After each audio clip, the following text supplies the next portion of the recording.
Power ke studio bersama dengan kami Encik Abdul Aziz Mohamad Jodi, Timbalan Ketua Pengarah Dasar dan Pembangunan Bahagian Hal Ehwal Undang-Undang di Jabatan Perdana Menteri untuk membincangkan Pusat Mediasi COVID-19. Terima kasih kerana bersama kami.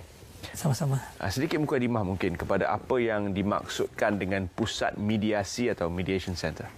Okey, terlebih dahulu bagi pihak Bahagian Hal Ehwal Undang-Undang Jabatan Perdana Menteri, kami merakamkan penghargaan atas peluang yang diberikan untuk kami bersama-sama dengan Sang Pagi Malaysia pada rancangan pada pagi ini. Kalau kita lihat apabila Yang Berhormat Perdana Menteri umumkan pelaksanaan Perintah Kawalan Pergerakan kan, kemudian PKP seterusnya kan, ada PKP bersyarat, ada PKP pemulihan dan sebagainya. Tentunya di sana ada aktiviti perniagaan yang tersekat, ya. Orang tak boleh keluar, dan barangan tak dapat disampaikan. Jadi di situ tentunya ada kontrak-kontrak yang tak dapat ditunaikan tanggungjawabnya oleh pihak-pihak yang berkontrak kan. Jadi kalau itu berlaku, apakah yang boleh dilakukan oleh kerajaan? Jadi kami di pihak kerajaan kita melihat bahawa di situ kita boleh membantu dengan membawa mereka yang bertikai di sana, di luar sana, untuk sama-sama duduk semeja dan selesaikan masalah mereka. Masalahnya, maknanya masing-masing mestilah secara sukarela ingin datang dan cuba memastikan apa-apa pertikaian dapat diselesaikan dalam suasana yang secara harmoni lah. Ya. Jadi apabila kita lihat perkara itu, dia perlu akan ada satu undang-undang. Jadi melalui akta langkah-langkah sementara bagi mengurangkan kesan penyakit COVID-19 yang telah kita luluskan di Parlimen, kemudian diwartakan pada 23 Oktober, maka di sana ada kuasa kepada Yang Berhormat Menteri Undang-Undang untuk menubuhkan Pusat Mediasi COVID. Di situlah maknanya bermulanya Pusat Mediasi COVID-19 untuk membantu mereka di luar sana yang terkesan dengan langkah-langkah kerajaan. Jadi mana-mana kontrak yang terkesan akibat daripada virus COVID-19 ataupun undang-undang PKPB yang dikeluarkan dan diwartakan oleh kerajaan boleh ke pusat mediasi. Ya, mereka boleh datang. Okay. Sebab kita pun sudah buka platform untuk mereka datang dan di sana mereka boleh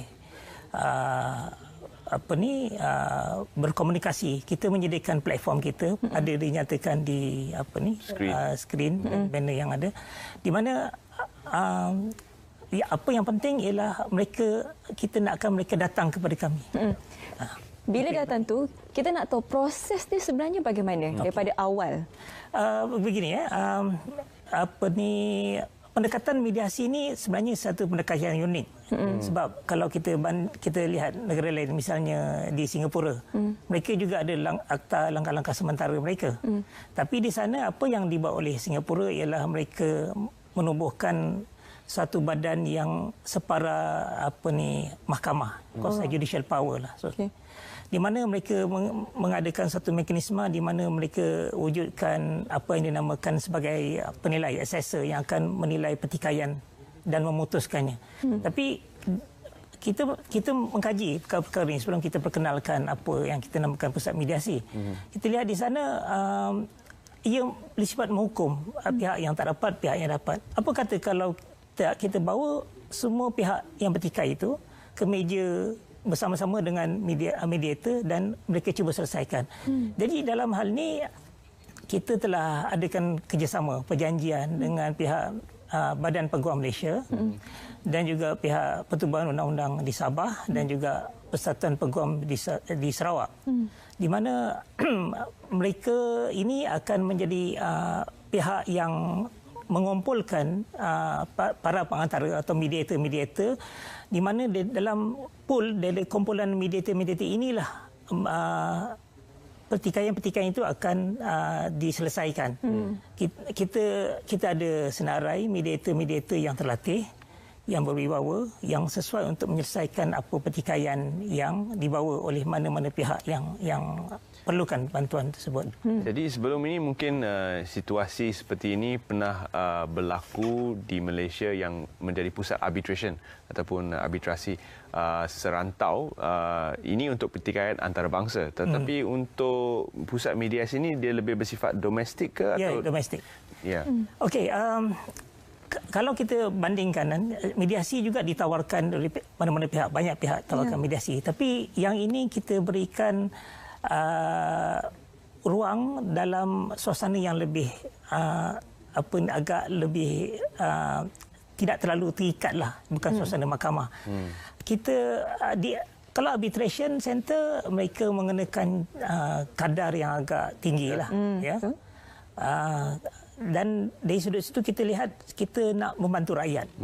Tujuan kita satu je, untuk membantu rakyat. Jadi dalam hal ni apa yang kita pentingkan ialah kita tidak kenakan langsung apa-apa fee permohonan. Wow. Charge yang kita kenakan untuk satu sesi cuma 2,000 saja. Dan apa yang menarik, kita ada subsidi untuk golongan-golongan yang B40, M40 dan juga perusahaan kecil dan sederhana. Maknanya dekat situ bukan setakat individu, tapi juga syarikat, perniagaan, mereka yang entiti yang berdaftar lah, sama ada di bawah SSM dan sebagainya. Juga baik. koperasi. Dalam pada kita bercakap mengenai hal ini, jadi siapa sebenarnya yang boleh mendapatkan perkhidmatan mediasi ini? Okey, macam saya sebut tadi kan, ini bersifat domestik. Kita nakkan apa-apa pertikaian tu ialah pertikaian melibatkan apa-apa kontrak yang ditentangan dan yang dijalankan di Malaysia. Kita tak menampunglah misalnya kalau pembekalan yang datang daripada luar negara untuk ke Malaysia. Tapi kami menekankan bagi perkara-perkara pertikaian yang berlangsung di Malaysia, yang dikuasakan di Malaysia. Jadi dalam hal ini kita buka kepada individu dan juga kita buka kepada syarikat dan juga kita buka kepada perniagaan, enterprise pun boleh mendapat manfaat. Tapi kena ada kontrak. Kena ada kontrak yang telah ditandatangan dan dia ada syarat-syarat yang kita tetapkan, tapi dalam kategori-kategori yang kita nyatakan itu benda tu insya-Allah kita cuba bantu. Ya. Dan seterusnya, apakah kuasa ataupun bidang kuasa seorang mediator? Kita tahu bidang kuasa hakim, kita tahu bidang kuasa arbitration center yang lebih bersifat antarabangsa. Namun untuk mediator ni mungkin kita tidak tahu siapakah mediator dan apakah bidang kuasanya di bawah undang-undang. Okey, kita ada Akta Perantaraan, Mediation Act yang berkuasa di Malaysia kan. Mediator ni merupakan orang tengah lah, sebagai facilitator untuk membantu dua pihak yang bertikai untuk mencapai kata sepakat. Ada A, B, C, D. D tak dapat dilaksanakan. Macam mana kita boleh mencari alternatif kepada D yang tak dapat dilaksanakan misalnya. Jadi sebagai orang tengah mereka tidak berpihak. Mediasi ini berlaku dalam suasana yang agak tertutup. Maknanya dia tidak terbuka kepada mana-mana pihak untuk melihat apa macam mana pertikaian dapat diselesaikan. Jadi sebagai orang tengah, mereka mediator akan pastikan masing-masing boleh menerangkan, jelaskan kedudukan masing-masing. Bagaimana sekiranya mereka boleh mencapai kata sepakat atas apa-apa pertikaian. Kita maklum memang ada benda tak boleh dilaksanakan, tapi mungkin boleh dilanjutkan tempoh dan sebagainya. Jadi kat situ kita lihat mediator tidak boleh beri apa-apa uat lah. Maknanya masing-masing mesti rela untuk datang kepada mediasi dan cuba bincang macam mana cara selesaikan. Mediator di situ sebagai facilitator lah, pemudah cara. Dan kalau mereka tidak mahu separuh jalan, tiba-tiba mereka nak tarik diri, mereka bebas buat demikian. Okey, jadi kita faham di sini mediasi ini memang sebagai orang tengah saja untuk mencari solusinya tentang segala permasalahan. Tapi kita nak tahu juga syarat dan juga kriteria untuk orang yang memohon di pusat mediasi ini bagaimana? Okay, terima kasih Cik Syafiqah. Pada masa ini kategori-kategori kontrak yang melayakkan pihak-pihak bertikai itu untuk datang ke mediasi telah pun ditetapkan dalam jadual kepada Seksyen 7 kepada Akta Langkah Sementara yang saya sebutkan tadi. Jadi secara ringkasnya ia melibatkan kontrak pembinaan, kontrak bond pembinaan, kontrak perkhidmatan profesional, kontrak melibatkan pajakan sewaan harta tak alih jenis komersial, kontrak acara, event management misalnya, kontrak pengusahaan pelancongan, tourism related kontrak dan juga kontrak ziarah keagamaan, umrah dan sebagainya. Setakat ini itu yang termaktub lah. Maknanya mereka yang bertikai dalam skop yang saya nyatakan tadi, mereka boleh datang. Tapi Yang Mohd Menteri Undang-Undang ada kuasa untuk menambah lagi pindaan dan kita dalam proses untuk meminda lagi dalam hal ini. Bila kita cakap mengenai kontrak tadi, nilai kontrak tu berapa? Okey, kita lihat bahawa banyak pihak di sana yang memerlukan bantuan. Jadi kita rasa kita nak bagi kepada pihak yang majoriti lah, yang ramai yang. Jadi kita lihat pada ketika ini kita tetapkan nilai kontrak itu sehingga RM500,000. Sehingga RM500,000. Okay. Setakat ini RM500,000 ya. Jadi untuk mereka datang dan kelaikan-kelaikan lain itu biasalah ya. Tidak bankrupt, warga negara, syarikat yang berdaftar dan syarat-syarat itu agak mudah. Apabila kita telah mendapat keputusan dalam proses mediasi ini dan diterima dalam sidang mediasi itu tadi, namun ketika pelaksanaan, adakah pihak-pihak yang bertelagah ini masih boleh menarik diri dan tidak mahu akur kepada keputusan mediasi? Apabila mediasi berlangsung, pada akhir proses mediasi itu akan ada penyelesaian. Dipanggil settlement agreement. Ya, perjanjian penyelesaian. Jadi perjanjian penyelesaian ini merupakan satu perkara yang bila dimaktubkan dia mengikatlah pihak-pihak yang berkenaan. Jadi dalam hal ini memang dalam peruntukan Akta Langkah Sementara pun ada dinyatakan bahawa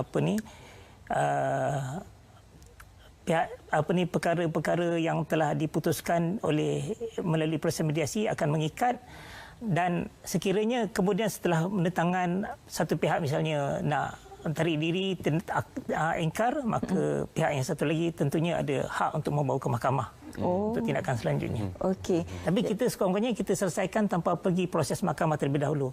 Pergi terus kepada proses mediasi yang merupakan satu penyelesaian pertikaian secara alternatif yang lebih kita rasa lebih mudah dan menjimatkan. Jadi penyelesaian ini mengatasi kontrak asal. Ya, dia akan mengatasi kontrak asal. Okey, jadi kita dah tahu pun fungsinya, apakah syarat-syarat dan juga kriteria untuk memohon, cara pemohonan bagaimana pula? Okey, saya ingat kita pun ada kongsikan banner kita. Tak perlu langsung datang ke pejabat. Jadi memadai dengan layari portal kami www.pmc19.gov.my. Di sana dia akan paparkan pandangan ringkas tentang PMC dan kemudiannya sekiranya setelah melayari itu rasa ingin mendapatkan khidmat, mereka terus boleh masuk untuk daftarkan, and then ada beberapa soalan-soalan yang perlu mereka jawablah sebab kita nak tentukan bahawa mereka ni benar-benar layaklah. Baik. Mungkin Tuan Abdul Aziz ada sedikit pesanan kepada mereka yang di luar sana. Sesiapa yang ada masalah tu jangan risau, boleh datang ke pusat mediasi ini ataupun daftar terus. Okey. Kita ada laman web yang saya sebutkan tadi. Kalau untuk berhubung melalui telefon juga kita pun ada jelaskan nombor telefonnya 8872 7070 ya. 8872 7070.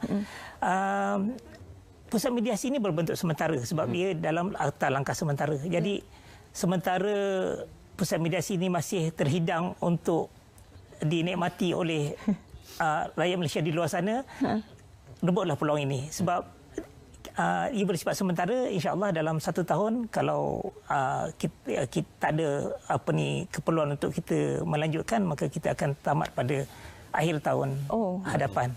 Jadi datanglah. kepada pusat mediasi COVID-19. Ini satu lagi langkah kerajaan untuk membantu pihak-pihak yang terkesan sama ada oleh virus ini ataupun oleh undang-undang PKPB yang berkuat kuasa yang membantutkan mereka mencapai kontrak-kontrak yang telah pun ditandatangani secara sebelum COVID-19. Ya, jika anda mempunyai sebarang masalah berkaitan dengan kontrak ataupun apa jua seperti mana telah pun diberitahu tadi, jangan rasa buntu, terus saja menghubungi Pusat Mediasi COVID-19. Apapun, kita nak ucapkan terima kasih kepada Encik Abdul Aziz kerana sudi bersama dengan kita hari ini untuk berkongsi mengenai fungsi dan juga bagaimana sebenarnya cara untuk anda memohon Pusat Mediasi COVID-19.